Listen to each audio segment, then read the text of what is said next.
ಹೆಣ್ಮಕ್ಳು ಮನೆಯಲ್ಲಿರ್ಬೇಕು, ಕೆಲಸಕ್ಕೆ ಬರಬಾರ್ದು ಇವ್ರಿಗೆ.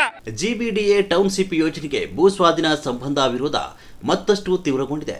ಮಂಡಲಹಳ್ಳಿ ಗ್ರಾಮದಲ್ಲಿ ಜಂಟಿ ಅಳತೆ ಮತ್ತು ಸರ್ವೆ ಕಾರ್ಯಕ್ಕೆ ಬಂದಿದ್ದ ಜಿಬಿಡಿಎ ಅಧಿಕಾರಿಗಳ ತಂಡವನ್ನು ರೈತರು ಮತ್ತು ಮಹಿಳೆಯರು ತಡೆದು ಅಧಿಕಾರಿಗಳ ಕಾರಿಗೆ ಪೊರಕೆಯಿಂದ ಹೊಡೆದು ಆಕ್ರೋಶ ವ್ಯಕ್ತಪಡಿಸಿದರು.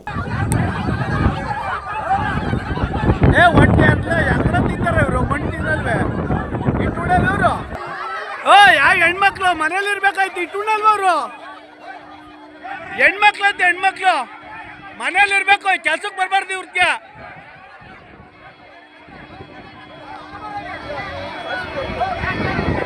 ಹೊಡಿರಿ, ಪರ್ಕೆಲಿ ಹೊಡಿರಿ.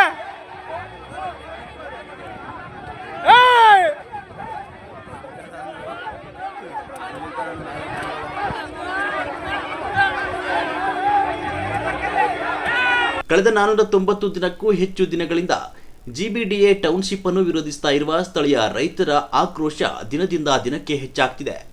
ರೈತರ ವಿರೋಧದ ನಡುವೆಯೂ ಬಿಡದಿ ತಾಲೂಕಿನ ಮಂಡಲಹಳ್ಳಿ ಗ್ರಾಮದಲ್ಲಿ ಜೆಎಂಸಿ ಸರ್ವೆಗೆ ಮುಂದಾದ ಜಿಬಿಡಿಎ ಅಧಿಕಾರಿಗಳ ವಿರುದ್ಧ ರೈತರು ಆಕ್ರೋಶ ಹೊರಹಾಕಿದ್ದಾರೆ.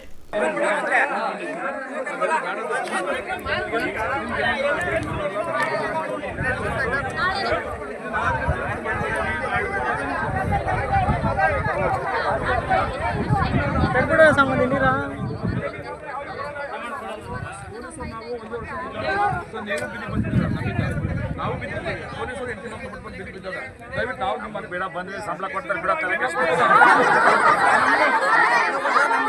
ನಮ್ಗೇನು ಕೊಡ್ತಾರೆ?